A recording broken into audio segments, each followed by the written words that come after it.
السلام علیکم ورحمۃ اللہ وبرکاتہ۔ اعوذ باللہ من الشیطان الرجیم، بسم اللہ الرحمن الرحیم۔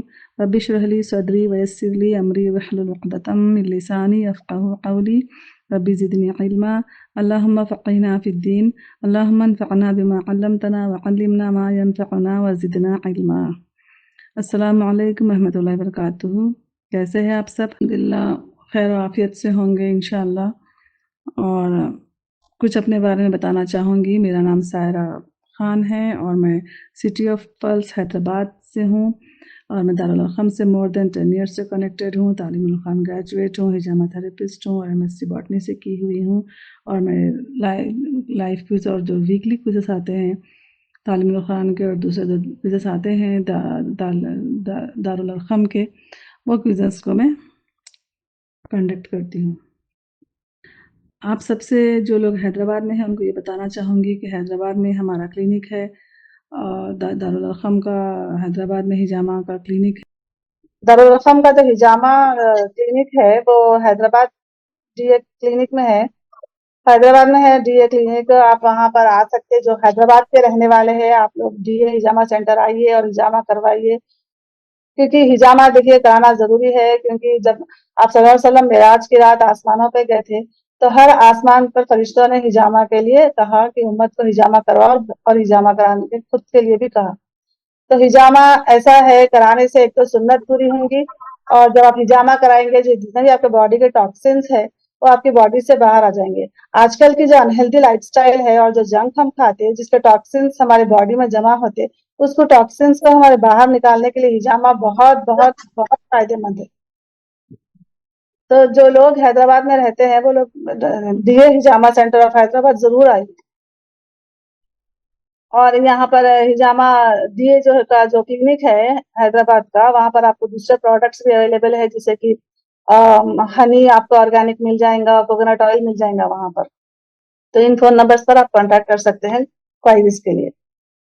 اور میں استاذہ امسارہ کے بارے میں کچھ کہنا چاہوں گی۔ استاذہ امسارہ جو دارالارقم کے پریزیڈنٹ اور فاؤنڈر ہے، جن کے بارے میں آپ لوگ روز سن ہی رہے ہیں کہ ان کی کوالیفیکیشنز کیا ہے، لیکن ان کوالیفیکیشن سے ہٹ کر میں کچھ بتانا چاہوں گی۔ استاذہ یہ نام آتے ہی ہم سوچتے کہ اسٹرکٹ سی ٹیچر ہوں گی، لیکن استاذہ اتنا اسٹرکٹ ہے نہیں، وہ لینینٹ بھی ہے، اور وہ ان کا نیچر میں تھوڑا ہمبلنس بھی ہے، فرینڈلی اینڈ جالی ہے، اور جب ملتی دوسروں سے تو ایک دوست کی طرح ملتی۔ اور ایک جیسے کہ ان کی جو سب سے اچھی عادت جو میرے کو پسند ہے، اگر کوئی بھی آدھی رات کو بھی ان کو اگر کال کرا اور انہیں بولا کہ یہ ضرورت ہے تو اس کے لیے وہ ان کی ہیلپ کرنے کے لیے آ جائیں گے انشاءاللہ۔ تو یہ کوالٹی جو ہے جو مجھے بہت پسند آتی۔ اور جو لوگ حیدرآباد میں ہیں وہ لوگ چاہے تو ان سے مل سکتے، اور کیونکہ کانوکیشن آنے والا ہے اس میں آپ لوگ آ کر مل سکتے، اور جو ریاض میں رہنے والے ہیں وہ لوگ بھی مل سکتے، اور اس طرح سے 1 to 1 آپ لوگ بات کرنے کے لیے، اس کے لیے بھی آپ جو نمبر دیا جائے گا ابھی اس پر آپ کانٹیکٹ کر سکتے۔ دارالارقم کے بارے میں کچھ بتانا چاہوں گی۔ دارالارقم میں 3 سیکشنز ہے اسٹڈیز کے۔ ایک تو اسلامک اسٹڈیز ہے جس میں آپ کو تعلیم القرآن، تفسیر القرآن ملیں گے، اور فقہ کے کورسز ملیں گے، اور اسورٹڈ لیکچرز ملیں گے۔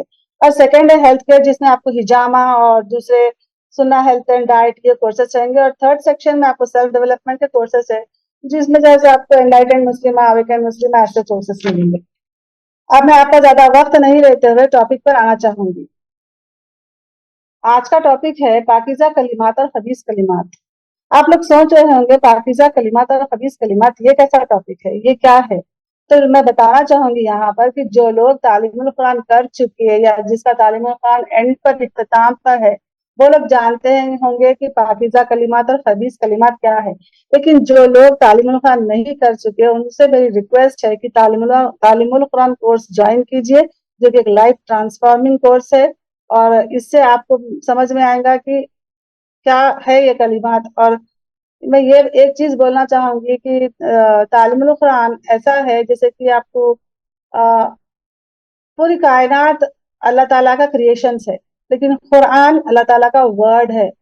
تو کیا ہم نہیں چاہیں گے کہ اللہ تعالیٰ کیا ہم سے کہہ رہے ہیں وہ ہم سمجھیں؟ تو جیسے ایسا سمجھے، فار ایگزامپل ایسا سمجھیے آپ کہ آپ کے ہاتھ میں ایک لیٹر ہے اور آپ اندھیرے میں بیٹھے ہوئے ہیں، اور آپ کو وہ لیٹر پڑھنے آئیں گا؟ بالکل نہیں آئیں گا۔ लेकिन फिर अचानक से कहीं से टॉर्च लाइट उस लेटर पर पड़ी तो फिर कैसा है। तो ये तफसीर है। तो तफसीर जब पढ़ेंगे तो आपको समझ में आएगा कि एक्चुअली अल्लाह ताला क्या बता रहे हैं कुरान में। सिर्फ अरबिक टेक्स्ट पढ़ने से आपको समझ नहीं आएगा। और जैसे अगर हमारा दिल चाह रहा अल्लाह से बात करना तो हम उठकर नमाज पढ़ते, लेकिन जब हम चाहें कि हम ये ख्वाहिश करें कि अल्लाह ताला हमसे कलाम करे तो हमको कुरान समझकर मायनों से पढ़ना चाहिए। पाकीज़ा कलिमात यानी कलिमे तैयबा या कोई अच्छी बात या जैसे दीन की बात, जो इमाम है, स्कॉलर्स है, जो अपने दीन की जो जितने भी बातें हैं वो जमा करते थे वो, या फिर कोई अच्छा अमल जो बहुत बड़े पैमाने में किया गया जिससे लोगों का फायदा हो, जैसे कि उस्मान रज़ियल्लाहु का बाग है जिससे आज भी लोग फायदा उठाते हैं।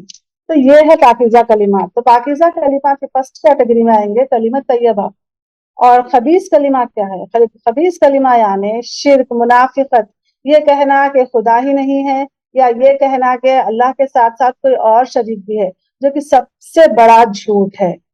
अब हम सिर्फ कलिमा तैयबा पे फोकस करेंगे कि कलिमा तैयबा क्या है। कलिमा तैयबा यानी ला इलाहा इल्लल्लाह मुहम्मदुर रसूलुल्लाह सल्लल्लाहु अलैहि वसल्लम, अल्लाह ताला के सिवा कोई खुदा नहीं और मोहम्मद सल्लल्लाहु अलैहि वसल्लम अल्लाह ताला के बंदे और रसूल है। इसके मायने ये है। हम यहाँ पर थोड़ा सोचेंगे कि हम जब जिक्र करते हैं तो हमारे दिमाग में दूसरे जिक्र आते हैं, सुभान अल्लाह, अल्हम्दुलिल्लाह और बहुत सारे जिक्र आते हैं। तो लेकिन हम तब हमारे दिमाग में बहुत कम आएगा कि ला इलाहा इल्लल्लाह करना भी जिक्र है। और जबकि हदीस है कि बेहतरीन जिक्र ला इलाहा इल्लल्लाह है। तो ला इलाहा इल्लल्लाह हम 5 वक्त अजान में सुनते हैं और तशहुद में नमाज में पढ़ते हैं, हर बार गवाही देते हैं। तो हमारे जहन में ये रहता है कि ला इलाहा इल्लल्लाह पढ़ने से हम इस्लाम में दाखिल हो गए और ये पढ़ने से हम जन्नत में चले जाएंगे। लेकिन ला इलाहा इल्लल्लाह पर हमको अमल भी करना है, सिर्फ जबान से कहना नहीं है। हमको जरा थोड़ा गौर करना है कि इसकी फजीलतें क्या है, इसके बारे में हम थोड़ा देखेंगे। तो ला इलाहा इल्लल्लाह की जो फजीलतें हैं उसके ऊपर हदीसों से समझाऊंगी। मैं थोड़े से हदीस यहाँ पर बताऊंगी, थोड़ा सुनिए। सही मुस्लिम की हदीस है, नबी करीम सल्लल्लाहु अलैहि वसल्लम फरमाते हैं, जो शख्स वुजू करे मुकम्मिल, उसके बाद ये पढ़े अशहदु अन ला इलाहा इल्लल्लाह व अशहदु अन्ना मुहम्मदन अब्दुहु व रसूलुहु, अल्लाहुम्मा जअलनी मिनत तव्वाबीन वजअलनी मिनल मुततहहिरीन।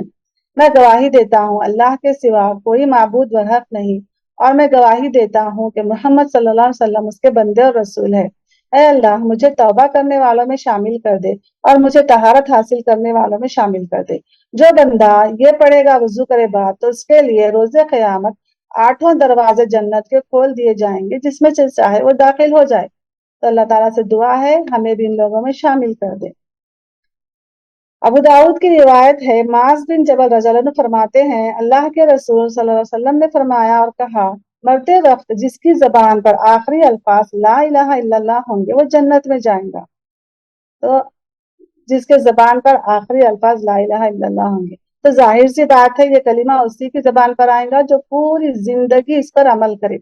और एक ला इलाहा इल्लल्लाह के बारे में और एक मैं बोलना चाहूंगी कि ला इलाहा इल्लल्लाह पढ़ना इतना आसान है कि आपको इसके लिए लिप मूवमेंट की भी जरूरत नहीं है, आप मुंह बंद कर भी पढ़ सकते हैं। तो ला इलाहा इल्लल्लाह जो कसरत से पढ़ते हैं उसको अल्लाह ताला का कुर्ब हासिल होता है। तो हमें इसकी कसरत खूब खूब करनी चाहिए इंशाल्लाह। इब्न हब्बान की रिवायत है, नबी करीम सल्लल्लाहु अलैहि वसल्लम ने फरमाया, बेहतरीन जिक्र ला इलाहा इल्लल्लाह है और बेहतरीन शुक्र अल्हम्दुलिल्लाह है। बहुत ही आसान है ला इलाहा इल्लल्लाह, तो हमें इसकी कसरत करनी चाहिए। तिर्मिदी की रिवायत है, अबू हुरैरा रज़ियल्लाहु अन्हु से रिवायत है, नबी करीम सल्लल्लाहु अलैहि वसल्लम ने फरमाया, जब बंदा सच्चे दिल से ला इलाहा इल्लल्लाह कहता है और उसके लिए आसमान के दरवाजे खोल दिए जाते हैं, यहाँ तक कि वो अर्श तक पहुंच जाता है, बशर्त है कि कबीरा गुनाहों से बचता रहे। सुभान अल्लाह। मुस्नद अहमद की रिवायत है, एक मर्तबा, बड़ी प्यारी हदीस है ये, बहुत अच्छी हदीस है। एक मर्तबा मूसा अलैहिस्सलाम ने कहा, ए अल्लाह, मुझे ऐसा कलिमा दे जिसे मैं पढ़कर तेरी हम्द सना करूं। अल्लाह ताला ने कहा, ला इलाहा इल्लल्लाह। मूसा अलैहिस्सलाम ने कहा, ये तो सब पढ़ते हैं, मुझे तो कुछ खास चाहिए था। अल्लाह ताला ने कहा, मूसा, क्या तुम इसे मामूली समझते हो? अगर पल्ले में यानी मीजान में सारी कायनात एक तरफ रख दी जाए और ला इलाहा इल्लल्लाह एक तरफ रख दिया जाए तो ला इलाहा इल्लल्लाह का पल्ला भारी होगा। सुभान अल्लाह। तो जरा सोचिए कलमा तैयबा की फजीलत क्या है, इसे पढ़ने से कितनी कितनी बड़ी फजीलतें हासिल होगी इंशाअल्लाह। और एक आखिरी हदीस में पढ़ना चाहूंगी, इस हदीस को हदीस बत्ताखा भी कहते हैं। बत्ताखा यानी कोई सुबह छोटी सा विजिटिंग कार्ड जैसा होता है ना छोटा सा, उसको बत्ताखा बोलते हैं। ये तिरमिजी की हदीस है, इब्न माजा की है, इब्न हिब्बान की हदीस है ये। और इस हदीस को मैं पढ़ती हूँ, थोड़ा सुनिए।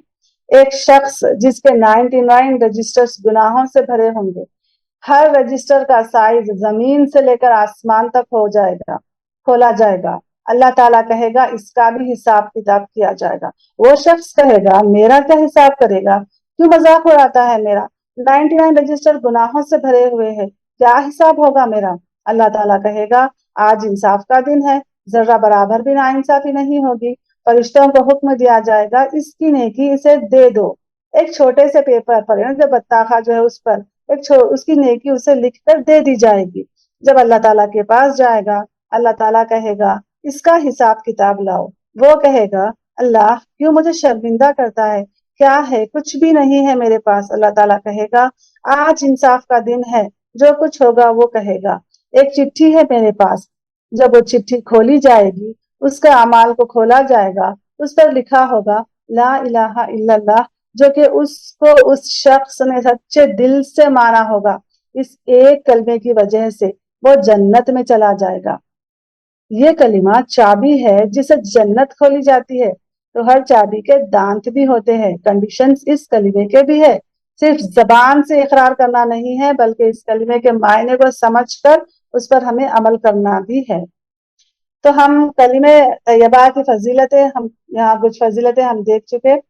अब हम पाकीज़ा कलिमात और खबीस कलिमात का जो मिसालें कुरान में अल्लाह ताला बताए हैं उसको हम पढ़ेंगे। सूरह इब्राहिम आयत 24 to 26 में अल्लाह ताला पाकीज़ा कलिमात और खबीस कलिमात की मिसालें हमें समझा रहे हैं। तो अल्लाह ताला फरमाते हैं क्या तुमने देखा नहीं किस तरह बयान किया अल्लाह ने एक मिसाल कलिमे तैयबा की, पाकीज़ा दरख्त की तरह, जड़ उसकी मजबूत है और शाखें उसकी आसमान में है, देता है फल अपने हर वक्त अपने रब के इज्न से। और बयान करता है अल्लाह मिसाल है लोगों के लिए शायद कि वो नसीहत पकड़े। और मिसाल नापाक कलिमे की, जैसे दरख्त के नापाक उखाड़ा गया जमीन के ऊपर से, नहीं उसके लिए कोई खरार। अब इस मिसाल पर हम थोड़ा गौर करेंगे। कलिमे तैयबा यानी जो कलिमे तैयबा को जो है सो पाकीज़ा दरख्त से इसका कंपैरिजन किया जा रहा। पाकीज़ा दरख्त को, पाकीज़ा दरख्त जो है उसको हदीस से हमें मिलता है कि पाकीज़ा दरख्त खजूर का दरख्त है। और खजूर के दरख्त को का कंपैरिजन हो रहा है एक मोमिन से। तो हमें पहले हदीस की दलील हमें देखना है कि पाकीज़ा दरख्त खजूर का ही दरख्त है और खजूर का दरख्त ही मोमिन से कंपैरिजन किया जा रहा है। तो हदीस है, सही बुखारी की हदीस है। इब्न उमर रज़ियल्लाहु अन्हु कहते हैं नबी करीम सल्लल्लाहु अलैहि वसल्लम ने फरमाया मुझे एक ऐसे दरख्त के बारे में बताओ जो मोमिन की तरह है, जिसके पत्ते नहीं गिरते, जो अपने फल हमेशा देता है। इब्न उमर रज़ियल्लाहु अन्हु कहते हैं कि मेरे दिल में बात आई कि खजूर का दरख्त है, लेकिन जब मैंने देखा कि अबू बकर रज़ियल्लाहु अन्हु और उमर रज़ियल्लाहु अन्हु बात नहीं कर रहे, जवाब नहीं दे रहे, तो मैंने पसंद ना किया कि वो तो खामोश है और मैं जवाब दूं, यानी बड़ों की मजलिस में मैं कैसे बोलूं। जब सहाबा ने जवाब ना दिया तो नबी करीम सल्लल्लाहु अलैहि वसल्लम ने फरमाया कि वो खजूर का दरख्त है। इब्न उमर रज़ियल्लाहु अन्हु ने अपने वालिद को बाहर जाकर बताया कि मेरे दिल में ये जवाब था। तो उमर रज़ियल्लाहु अन्हु नाराज होने लगे कि तुमने बताया क्यों नहीं, तुम ये जवाब दे देते तो मेरे लिए फलां फलां चीज से ज्यादा कीमती था, ज्यादा खुशी होती मुझे। तो हदीस से साबित हो गया कि पाकीज़ा दरख्त जो है सो खजूर का दरख्त एक मोमिन की तरह है। खजूर का दरख्त और मोमिन का जो कंपैरिजन है उसके बारे में हम थोड़ा सा गौर करेंगे कि किस तरह अल्लाह ताला एक पाकीज़ा दरख्त को मोमिन की तरह कह रहे हैं, खजूर के दरख्त। ओके, खजूर का दरख्त जो कि दूसरे दरख्तों से मुख्तलिफ होता है यानी डिफरेंट होता है, खजूर के दरख्त की जड़ें इन्वर्टेड वी फॉर वैन वाला वी, इन्वर्टेड वी की तरह होती, जो जमीन के अंदर गहराई तक धसी हुई होती है, गहराई तक जमी हुई होती है, जैसे कील जमीन में गहराई तक जम गया, वैसे दो इन्वर्टेड वी की जड़ें अंदर तक होती है और बाहर भी झाड़ बड़ा ऊंचाई तक होता है। तो वैसे ही एक मोमिन अंदर से बहुत स्ट्रांग और ईमान में पक्का होता है। अब खजूर का दरख्त का तना लंबा और सीधा और साफ सुथरा होता है, मजबूती से खड़ा होता है, उस पर हवाओं का जोर नहीं चलता। वैसे ही एक मोमिन अपने इरादों में, वादों में, अहदों में मजबूती से खड़ा होता है, उस पर लोगों की बातों का असर नहीं होता और वो वही करता है जो उसे करना होता है, और जो वो कहता है वो कर कर दिखाता है बिइज़्निल्लाह। अब खजूर के दरख्त की शाखें यानी जिसके ब्रांचेस है, वो आसमान में दूर दूर तक फैले हुए होते हैं, बड़े बड़े फैले होते हैं, और फिर उतने फैलने के बाद भी वो नीचे की तरफ झुके हुए होते हैं। वैसे ही मोमिन अपने नेक अमाल मोमिन के दूर दूर तक फैले हुए होते हैं, बुलंदी को छूते हैं, लेकिन मोमिन के अंदर आजिजी होती है, लोगों के लिए वो अपना कंधा हमेशा झुकाए रखता है। खजूर का दरख्त एवरग्रीन होता है, फिजा, बहार, गर्मी, सर्दी सब मौसम में एवरग्रीन रहता है। वैसे ही मोमिन हर हाल में नेक अमल करते ही रहता है, उसका रवैया बदलता नहीं, माहौल के या मूड के हिसाब से। जैसे कि मूड अच्छा है तो सामने वाले को अच्छा जवाब दिए, मूड खराब है तो सामने वाले को बुरा बोल दिए। तो खजूर का दरख्त अक्सर डेजर्ट में, सहरा में होता है, कम पानी में रह जाता, उसका फल मीठा होता है। कभी ऐसा नहीं हुआ होगा कि खजूर का जो फल है या कड़वा है या खट्टा है, ऐसा नहीं होता, शदीद मौसम में भी वो अपने फल देते रहता है। वैसे ही मोमिन हर वक्त अपना उसका रवैया अच्छा रहता है, और वो जो है अपने किरदार में बेहतरीन एतदाल के साथ रहता है, दूसरों को उससे डर नहीं लगता और दूसरों के लिए वो बहुत कंफर्टेबल रहता है। अब ये सारी चीजें मोमिन में आती कहाँ से है? ये सारी चीजें ईमान की गहराई से, अल्लाह ताला की तौफीक की तरफ से आती हैं, जो अपने आप को बैलेंस करने में एक मोमिन उसके लिए मददगार होती है। अब खजूर के फल न्यूट्रिशियस होते हैं, बीपी, शुगर अगर लो हो रहा है किसी का, तो अगर खजूर खा ले तो उसको वो एनर्जेटिक फील करने लगेगा। और हदीस है कि सुबह के वक्त 7 अजवा खजूर खा ले तो ब्लैक मैजिक और जादू से उस दिन पूरा दिन बचे रहेंगे, और बहुत से फायदे हैं खजूर के। तो उसी तरह कोई बीमार या गमजदा या कमजोर इंसान अगर कोई मोमिन से मिले तो वो भी एनर्जाइज हो जाएगा। इसके बरक्स यानी इसके ऑपोजिट कलीमा खबीसा, जो कलीमा शिर्क, मुनाफिकत, सिर्फ जबान से इकरार मगर दिल में कुछ भी नहीं, तो ये चीज है कलीमा खबीसा। खबीस दरख्त की जड़ें ऊपर ही ऊपर होती है, वैसे ही शिर्क और मुनाफिकत का ईमान ऊपर ही ऊपर होता है, सिर्फ बातों की हद तक होता है। अरबों के यहाँ हंजल नाम का दरख्त होता है, जो बेकार ऐसे ही जमीन में फैलता है, उसके फल कड़वे होते हैं। बेकार जैसा दरख्त, एक बच्चा भी हाथ लगाए तो जड़ उसकी बाहर आ जाए, नर्म और बोधा के हवा के झोंके से मुरझा जाए। फल इतने कड़वे होते कि मुंह का मजा खराब कर दे। बस कितने ही पर्दे उगते हैं और कितने ही उखाड़े जाते हैं। वैसे ही कलीमा शिर्क जैसे इसका कोई वजूद नहीं, कोई करार नहीं। अब हम देख चुके कि कलीमा तैयबा क्या है, और खजूर और मोमिन का कंपैरिजन, खजूर के दरख्त और मोमिन का कंपैरिजन क्या है, हम देख चुके। अब हम सब चाहेंगे कि हम भी जो है सो मोमिन बने, अल्लाह ताला हमको भी तौफीक दे कि हम भी मोमिन बने। हमारे दिल में तो ये ख्याल आएगा, तो एक मुसलमान कैसे मोमिन बनता है? इस मुसलमान को मोमिन बनने के लिए पहले जो कलीमे तैयबा जो है उसको उसके दिल में उतरना है। तो दिल में क्यों उतरना? क्योंकि दिल ही क्यों? क्योंकि दिल ऐसा है, वो सेंट्रल पॉइंट है, जहाँ दिल क्या है, दिल इंसान का सेंट्रल पॉइंट है, जो जैसे कि बुनियाद होती है, वैसे जैसे कि हदीस है ना कि अगर इंसान का दिल अच्छा तो उसके पूरा बॉडी जिस्म अच्छा रहेगा, अगर दिल खराब तो पूरा जिस्म खराब। तो इस दिल में ईमान का अंदर गहराई तक जमना जरूरी है। जब दिल में ईमान आ जाएगा तो वो जबान से इकरार करेगा और पूरी उसकी शख्सियत तब्दील हो जाएंगी। तब दिल में तौहीद करार पाने के लिए सबसे पहले हमें चाहिए दिल की सफाई करना है। अब दिल की सफाई करेंगे कैसे? दिल के अंदर रियाकारी, शिर्क, हसद, जलन, बुग़्ज़, नफरत, कीना सब है। अब इन चीजों को हमको हमारे अंदर से बाहर निकालना है। अब कैसे निकालें इन चीजें? सब है अंदर, अब निकालें तो निकाले कैसे? इसके लिए सबसे पहले हमें नीयत खालिज करना है कि सिर्फ अल्लाह ताला के लिए हम कल्ब सलीम चाह रहे और हम दिल की सफाई करना है। जैसे कि इन्नमल आमाल बिन नियत, आमालों का दारोमदार नियतों पर है। जब नियत करेंगे तो उस अल्लाह की हिदायत की तौफीक की दुआ करेंगे अल्लाह से, तो दिल थोड़ा नर्म होने लगेगा, दिल पे से एक भारीपन जैसे थोड़ा हटने लगेगा। जैसे तहज्जुद पढ़िए, तहज्जुद में दुआएं करिए और जो है फिर अल्लाह से खूब मगफिरत तलब करिए, रात के वक्त सुबह के वक्त मगफिरत तलब करिए और दुआएं खूब करिए। अब जब दुआ कर दी, इसके बाद जो सबसे पहला काम हमको करना है वो हमारा जो लेजीनेस है उसको दूर करना है। जब कोई इंसान में लेजीनेस होता है तो वो कभी कोई बड़ा काम नहीं कर सकता। अब ये लेजीनेस को हम बाहर निकालना कैसा है, तो लेजीनेस निकालने से सबसे पहले जो होता है, जो पहला काम, पिछली बातों को सोच लेते, पहले के किस्से कहानियों को सोच लेते, आज का प्रेजेंट खराब नहीं करना है। पिछली बातें, पिछले किस्से कहानियां वो पिछले हो गए, वो एपिसोड्स खत्म हो गए, वो टॉपिक क्लोज हो गए। जैसे कि पुराने लोग बोलते ना कि गड़े हुए मुर्दों को मत उखाड़ो, तो पहले के ट्रेजेडीज वो ये सब खत्म हो गए। अल्लाह ताला कुरान में फरमा रहे हैं कि मायूसी कुफ्र है, तो हमको मायूस नहीं होना है। पास्ट के में हम जाकर चीजों को फिक्स नहीं कर सकते, पास्ट नॉन एग्जिस्टेंट है। Reading too much into the past is waste of the present, और उसका फ्यूचर भी खराब होगा। अल्लाह ताला कुरान में पिछली कौमों के बारे में एक बताए कि that was a nation that passed away, यानी वो एक कौम थी जो गुजर चुकी। तो पास्ट के बारे में सोच के प्रेजेंट को खराब कर रहे हैं और साथ ही साथ फ्यूचर का भी कोई भरोसा नहीं थी। तो फ्यूचर के बारे में बात लोगों को आदत होती कि फ्यूचर के बारे में बहुत सोचते रहते, तो फ्यूचर क्या है, अनसीन है, गैब है, तो उसके बारे में ज्यादा सोचो मत।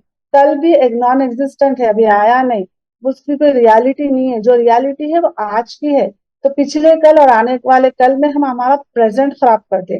जैसे कि फॉर एग्जाम्पल मैं देना चाहूंगी, अब थोड़ी दूर आगे हम रोड पर है और थोड़ा आगे जाकर एक ब्रिज आएगा, हमको ब्रिज क्रॉस करना है। अब हम पहले से ही उस ब्रिज को हम कैसे क्रॉस कर रहे हैं, कैसे क्रॉस कर रहे हैं, यही से सोचकर हमारा जो पूरा सफर है हम वो खराब कर ले रहे हैं। क्या पता वहां गए तो ब्रिज रहा ही नहीं, या हम आसानी से ब्रिज पास पास कर दे, तो इस खिस्सा ही खत्म हो जाएगा। हाँ, ब्रिज अगर रहा ही नहीं तो पहले से पहले फ्यूचर के बारे में सोच के हमको आज का प्रेजेंट को खराब नहीं करना है। तो आज के बारे में फोकस करना है हमको। हर सुबह जब हम उठते हैं तो हम ये उम्मीद नहीं रखना कि हम शाम शाम देखेंगे तो हम उस पूरे दिन को सही यूटिलाइज कर सकेंगे, ऑर्गेनाइज कर सकेंगे।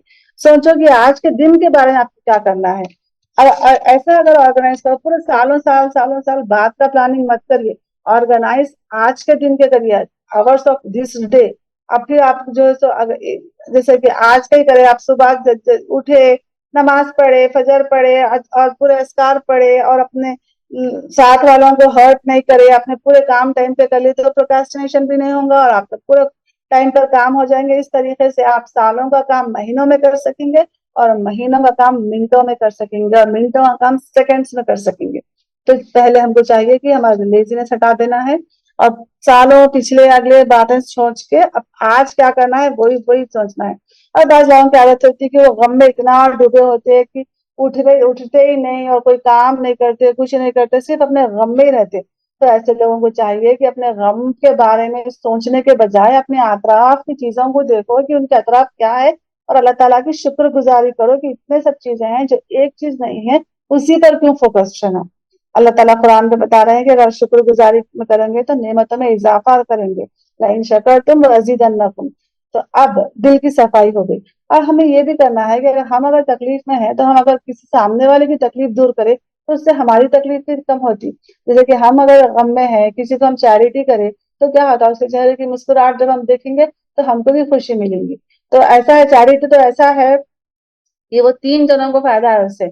जो यूज करता है परफ्यूम, परफ्यूम की जैसा है वो, परफ्यूम जो यूज करता है उसको भी फायदा है, जो बेच रहा है उसको भी फायदा है और जो खरीद रहा है उसको भी फायदा है। तो चैरिटी एक परफ्यूम की तरह है। तो ये भी आप कर देखिए, इससे भी जो है सब गम हल्के होते हैं इंशाल्लाह। और वैसे भी सदकात करने से जो है अल्लाह ताला के गजब से बचते और गुनाह माफ होते।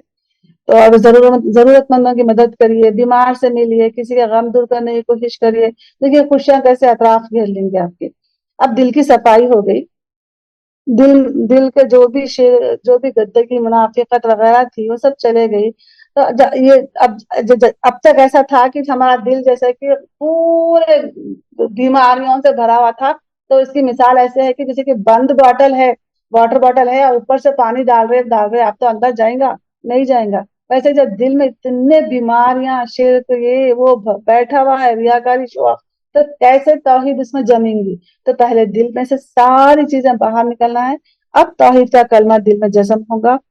अब जो है सो इंसान जो है सो का दिल कल्ब सलीम बनेगा, वो इताअत गुजार हो जाएगा, उसमें सब्र आ जाएगा, उसमें आजीज़ी आ जाएंगी, शुक्रगुजारी आ जाएंगी, फर्माबरदारी आ जाएंगी, वो अल्लाह ताला के महबूब बंदों में शामिल हो जाएगा। इस तरह से एक मुस्लिम का सफर मोमिन तक बनने के लिए पहले दिल की सफाई करना है हमको, और तौहीद में जम जाना है, और बिल्कुल बिल्कुल अच्छे कामों में लग जाना है। और जो है सो ये सब कहाँ से शुरुआत होती है? इसकी शुरुआत होती है दुआ से। तो दुआ करते रहना चाहिए। तो हमेशा जो दुआ करते वो इंसान हलाक नहीं होता। तो अब हम यहाँ पर थोड़ा हम ये अब और करेंगे कि एक मोमिन, उसके अल्लाह ताला कुरान में मोमिन के कुछ सिफात भी बताए हैं, तो हम उन सिफात पर थोड़ा हम और करेंगे। मोमिन के सिफात अल्लाह ताला क्या बताए? अल्लाह ताला सूरह फुरकान आयत 55 में बताते हैं, मोमिन वो होता है जो आखिरत पर, अल्लाह ताला पर ईमान रखता है, वो जहन्नुम से डरता है। यानी उस मोमिन के पास ईमान का एक शील्ड तो होता है, वो शील्ड होने के बावजूद भी वो जहन्नुम से डरता है, अपने आप को सेफ नहीं समझता, अल्लाह ताला को राजी करने के कामों में लगा रहता है, वो अल्लाह ताला को नाराज करने वाले कामों से बचने की कोशिश करता है। और सूरह फुरकान में अल्लाह ताला बताते कि जब अल्लाह ताला का जिक्र होता है तो मोमिन के रोआंटे ठहर जाते हैं, अल्लाह ताला की आयत सुनकर उसका ईमान बढ़ जाता है। तो ये मोमिन की सिफात है। और मोमिन की सिफात ये भी है कि वो सब्र करने वाले होते हैं। अब सब्र क्या है? सब्र यानी अपने आप को नेगेटिव रिएक्शन से रोकना। और सब्र जो है उसे खुशी में और गम दोनों में आएगा। अब आप सोच रहे हो खुशी में क्या सब्र? खुशी में सब्र ऐसा है कि आपको तकब्बुर नहीं करना है कि मैं बहुत बड़ी चीज हूँ, और सामने वाले को हकीर नहीं समझना है, और जो भी नेमत आपको मिली है उस पर इतराना नहीं है, अल्लाह का शुक्र करना है, बैलेंस में रहना है। तो इब्न तैमिया का ख्याल है, जो इंसान गम में और खुशी में उसके सब्र के एक्सप्रेशन अगर सेम है, तो वो एक्चुअल सब्र क्या है वो प्रैक्टिस कर लिया। तो ये मोमिन की एक सिफात है, वो सब्र करते और सच बोलते और झूठ से परहेज करते। मोमिन सच बोलते बोलते उसके अल्लाह ताला उसका नाम सच्चों में सिद्दीकीन में लिख देते। और मोमिन कैसे होते हैं? खर्च करने वाले होते हैं। खर्च करने वाले होते हैं यानी जैसे कि सदकात दिए, चैरिटी करे, तो वो क्या हो रहा, हम जो सदकात दे रहे, हम चैरिटी कर रहे, वो आखिरत के लिए जमा हो जा रहा। ऐसा नहीं कि जो जो सदकात दे रहे वो जो पैसा चला गया, नहीं नहीं, वो जमा हो गया। जो हमारे पास रख रहे वो चला गया, लेकिन जो हम फ्यूचर आखिरत के लिए रख रहे वो एक्चुअली जमा हो रहा। और खर्च करो अपनी पसंद की चीजों में से भी, जैसे कि नेकी तक, जब तक अल्लाह ताला कुरान में बोल रहे, जब तक आप नेकी तक नहीं पहुंच सकेंगे, जब तक अपनी पसंद की चीज आप दूसरों को ना दे।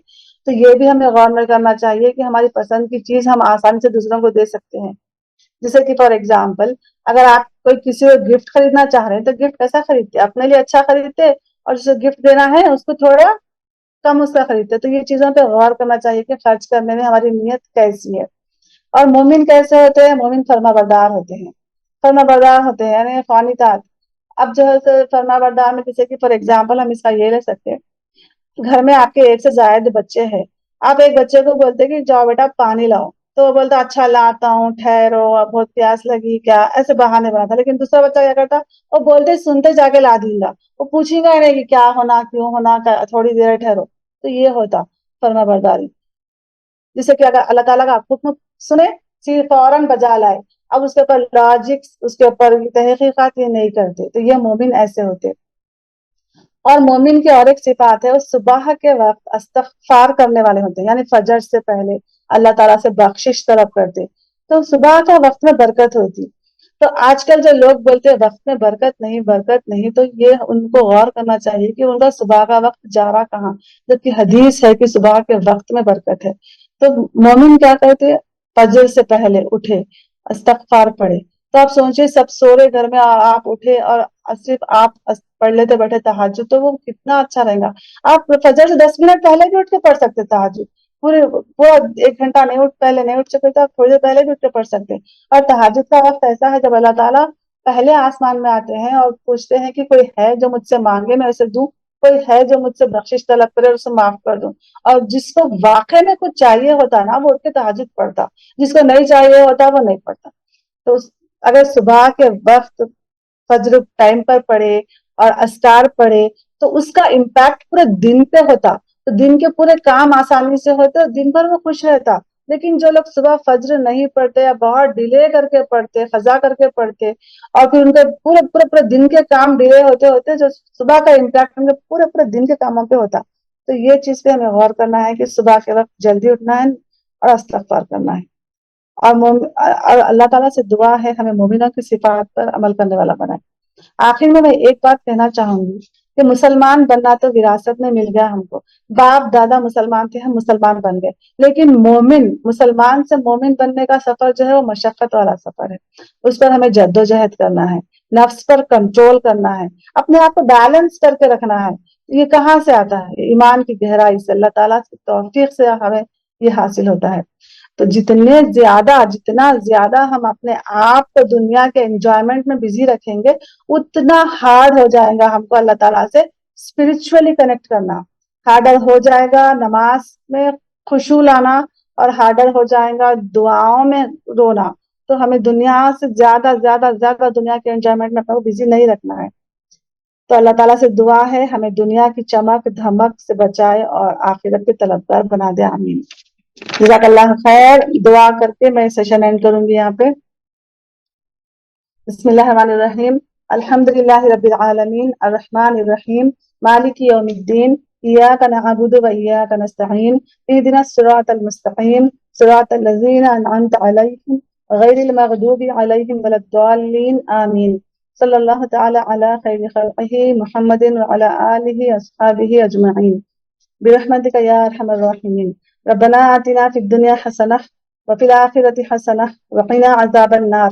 یا اللہ ہمیں دنیا اور آخرت کے فائدوں سے نواز, اور یا اللہ ہمیں جہنم کے آگ سے بچا دے. ربنا تقبل منا انک انت السمیع العلیم. یا اللہ ہماری عبادات کو قبول فرمائیے.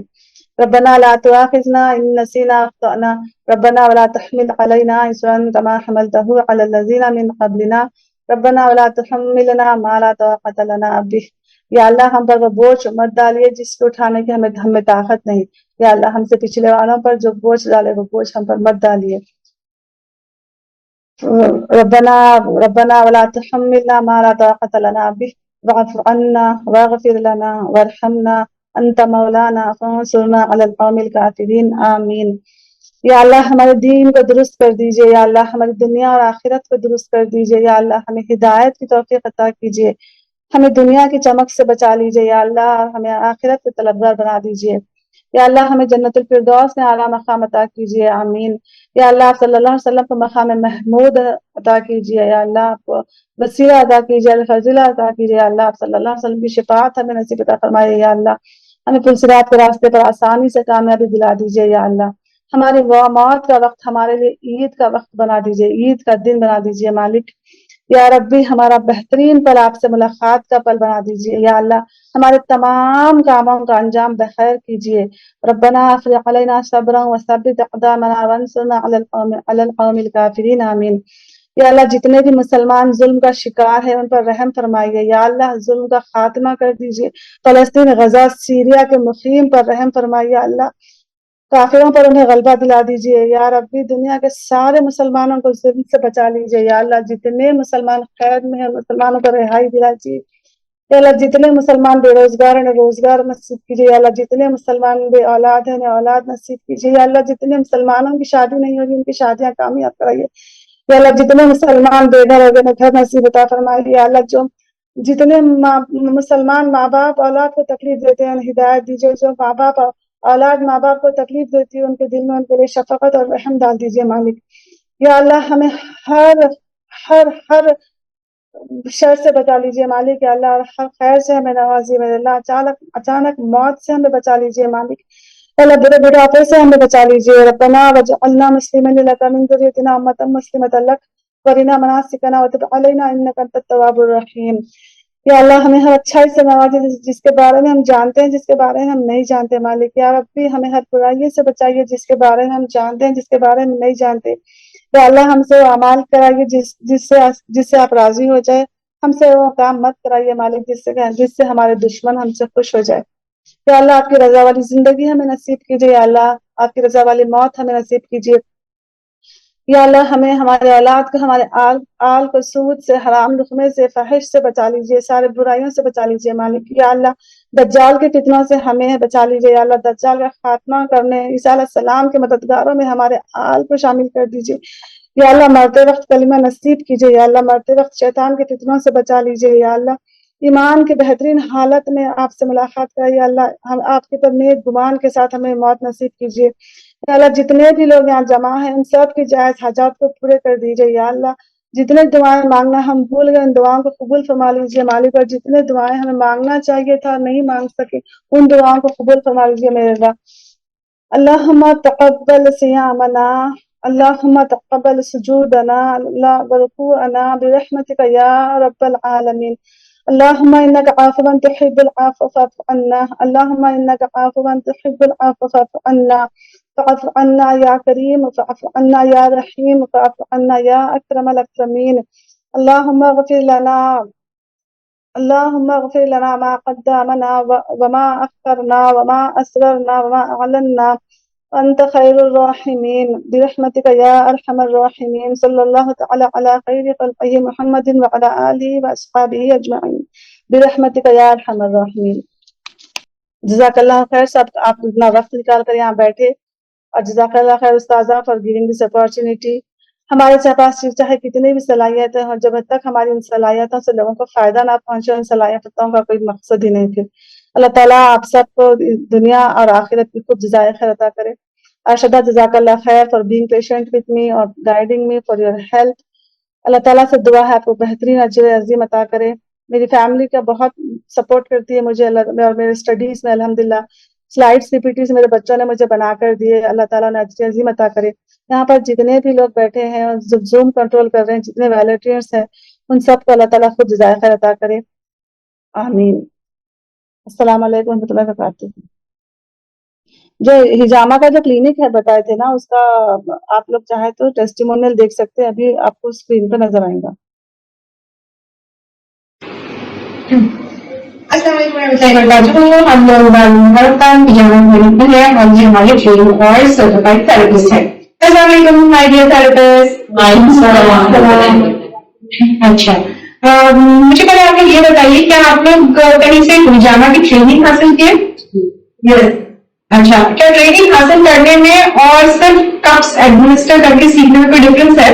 بہت فرق ہے. کیا زمین آسمان کا فرق ہے؟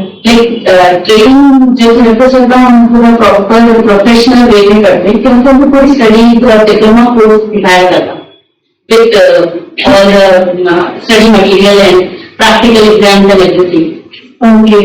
اچھا آپ لوگ کا کلینک میں کچھ بڑے ایکسائٹنگ چیزیں نظر آ رہے، تو یہ چیئر کس چیز کی ہے، مطلب اس سے کیا فائدہ ہے اور اس پہ کلائنٹس کو دکھانے کا مطلب آپ لوگ اس پہ دکھانے کرتے ہیں کلائنٹس کو اس پہ دکھانے کرنے سے جو بھی ہجامہ تھے یہ تو مطلب آپ اپنے حساب سے کلائنٹ کے حساب سے ہوتا آپٹیمائز ہے اور ان کے اگر کمفرٹ لیول کے حساب سے ہم لوگ اس کو ایڈجسٹ کر سکتے ہیں. یہ ہجامہ سے چوائس کرتے ہیں لیکن ہینڈ یہاں پر رکھ سکتے ہیں، بکیج یہاں آنا، لیکن کوئی بھی ڈسکمفرٹ فیل نہیں ہونا. یوزلی کیا کرتے ہیں دوسرے تھراپسٹ یا ہم کلینک پہ رہتے آن ہاؤس لا کے پیشنٹس کو جو ہے ٹریٹمنٹ کرتے ہیں. آپ لوگ ایسا الٹا لٹا کے کیوں نہیں کرتے ہو تو اور اچھا سنتے کر سکتے ہیں مطلب آپ کا کیا وہ حدیث کے بارے میں بول رہے ہیں اور سیکنڈ چیز یہ اونٹا بتائیں گے اور ہاسپٹل بتائیں گے تو اپوزٹ لرننگ لوگ ہوتے انٹرنیٹ میں اتنا اچھے سے نہیں کرتے لیکن اسٹرائٹ بیٹھے رہے اور تو ایزیلی لوگوں کو بیٹھ زیادہ کرتے ہیں اچھے سے تو یہ جو ہے پروسیجر وائز بھی صحیح ہے بول رہے آپ اور سنت جن آپ نہیں جا رہا الٹا دکھانے نہیں کرنا. اور یہ کپس میں جو ہم کوئی نئے دکھے یا اسٹیرائڈ دکھے تو ہر پیشنٹ کے لیے آپ لوگ نئے کپس یوز کرتے ہیں اسٹیرائڈ ایک بار اچھا ایک ون ٹائم یوز کیا ہے سیکنڈ ٹائم یوز نہیں کرنا تو اس ٹائم تو ہم لوگوں کو پی کا یوز کر کے لاتے नहीं ये वापस ये नहीं है पॉसिबल, वो उनके सामने सब कप्स डिस्पोज करते हैं, थोड़ा एक्सपेंसिव है आप लोग कप्स। जब ये पॉलिथीन कप्स है वो कप्स को बॉइल करेंगे तो प्लास्टिक से टॉक्सिन्स निकलेंगे, ऐसे केमिकल डालकर अगर इसको स्टेरलाइज करें तो उससे भी इसमें टॉक्सिन्स आते हैं। तो आप लोग का कहना ये है कि अगर स्टेरलाइज किए तो उसमें से टॉक्सिन्स निकलेंगे, क्योंकि मैं वैसे देख सकती हूँ कि ये प्लास्टिक के कप्स है, तो उससे जो है प्लास्टिक कप्स में से बॉडी या स्टेरलाइज करेंगे कोई भी केमिकल यूज करके टॉक्सिन्स उससे रिलीज हो गए। और अक्सर जो चीप या फिर कम कॉस्ट में जो करते हैं या फ्री में करते वो लोग ये कप्स को स्टेरलाइज करते और लोग समझते कि ये हाँ लोग समझते आ रहे हैं तो कर रहे हैं, सुन्नत कर रहे हैं, लेकिन किस तरीके से लोगों को जो है इनफैक्ट उनके सेहत के लिए खराब है वो समझ में नहीं आता। और एक बात ये भी है कि अगर किसी को मेटाफिजिकल इश्यू है, जिम जादू कर सकते तो उनके कप्स पे किसी और को यूज करे तो फिर वो भी अफेक्टेड होने के चांसेस रहते हैं। अच्छा तो हिजामा में मेटाफिजिकल इश्यूज का भी जो है इसमें इलाज तो काफी पेशेंट्स ठीक होकर गए हमारे पास से, जिसको पता भी नहीं था कि इनको है ऐसा इश्यू, क्योंकि जब हम हिजामा करते तो उसके हमको पता चलता है कि इनको कुछ है, जिनका असर जादू का या कुछ नजर वगैरह जो भी, खासकर यंग बच्चियां जो बाल खुले रख के आजकल फंक्शन हॉल्स में फेंक दे और कॉलेजेस में वॉशरूम्स वगैरह यूज कर दे, तो हम लोग काफी अफेक्टेड हुए। तो वैसे क्लाइंट ज्यादा आ रहे हैं तो आप लोग ट्रीटमेंट करना अल्लाह ताला ने जो भी चीज से अल्लाह ताला की मर्जी से कुछ नहीं होता, और इसलिए हम लोग भी अपने प्रोटेक्शन के लिए काफी अस्कार वगैरह वगैरह पढ़ के आते हैं। तो आप लोगों को पूरी रुपया का इल्म है, मतलब नॉलेज है? जी हाँ, बीए करना हम लोग वो भी कोर्स किए हैं रुपया का। अच्छा, हमारे कोर्स का एक पार्ट है रुपया खुद भी, जब हमारे कोर्स वगैरह जो पार्ट है ना, तो रुपया भी एक पार्ट है हमारे खुद। अच्छा, मतलब कि आप लोग सिर्फ हिजामा प्रोसीजर नहीं बल्कि पूरा ट्रीटमेंट के लिए ट्रेन है, रुपया के लिए भी ट्रेन है, और साथ में जो है टिब्बी के उसमें भी ट्रेन है आप लोग। बहुत सारे लोगों को ये चीज मालूम नहीं रहती, तो इसलिए क्योंकि अक्सर लोग क्या करते रुपया मालूम नहीं रहता लेकिन करते, तो आप लोग डरते नहीं, आराम से मतलब वो पेशेंट्स को ठीक कर लेते हैं। और पेशेंट्स की जो मेटाफिजिकल केसेस आते हैं उनको ये भी एक्सप्लेन करते कि रुपया किस तरह करना, मतलब उनको सेल्फ मोटिवेट ये भी एनकरेज करते हैं, और जो वीडियो सब है वो प्रोवाइड भी करते हैं, आप वहाँ देख सकते हैं कॉलेज के बराबर है, तो वो भी कहता है वो पेशेंट को हम ट्रीटमेंट नहीं कर सकते, आपके आप चले जाइए वो भी है न हो गए। अलहमदुलिल्लाह ट्रीट भी किया, अच्छे हो गए, कुछ होकर गया तो बहुत अच्छा हैप्पी भी गए हैं, खुश होकर अलहमदुलिल्लाह। और आगे डिस्ट्रिक्ट से दूसरे जगहों से भी हमारे पास आते हैं, बरगा से, मेदक से, ऐसी जगहों से क्या और रेगुलर आते हैं। स्किन का ट्रीटमेंट के लिए जैसे पिगमेंटेशन है या स्किन पर पैचेस है, हेयर फॉल है, उसके लिए तो हम हिजामा है। डायबिटिक पेशेंट्स के लिए क्या हिजामा सेफ है? यस, सेफ है, सेफ है, सेफ है। आप लोग का प्रोसीजर क्या है, मतलब आते ही आप क्लाइंट से पूछते कि कब स्कार लगाना है या क्या ट्रीटमेंट है, या आप लोगों का तरीका क्या है? मतलब एक कप फॉर्म डाइटमेंट चाहिए, पहले हम सबसे पहले अपना क्लिनिक लेते, क्योंकि आप हमारा ये का फॉर्म दे सकते, इसमें सारे पेशेंट की मतलब मेडिकल हिस्ट्री रहती, तो सबसे पहले हम क्लियर लेते तो आधा तो हमको सभी समझ में आ जाता है कि हमको क्या करना है, उसके हिसाब से ट्रीटमेंट प्लान करते। हम लोग पेशेंट की नहीं सुनते, क्योंकि अगर वो बोलते सिर्फ यहाँ पे पूरा यहीं पे लगाओ बोलते, कि वो ऐसा नहीं करते, हम लोग अकॉर्डिंग टू द ट्रीटमेंट ही डू अकॉर्डिंग टू दैट। और फिर ये पूरे वाइटल्स भी लेते उन लोगों के, जैसे हम कभी भी मॉनिटर करते और फिर उनके डायबिटिक हिस्ट्री लेते और फिर बीपी, शुगर, वेट सब कुछ चेक होता है यहाँ पे करते। और जब अपॉइंटमेंट लेते तो उनको एक्सप्लेन करते हम लोग की 4 आवर्स फास्टिंग में आना चाहिए, तो उस तरीके से उनको स्टार्टिंग से गाइड करते।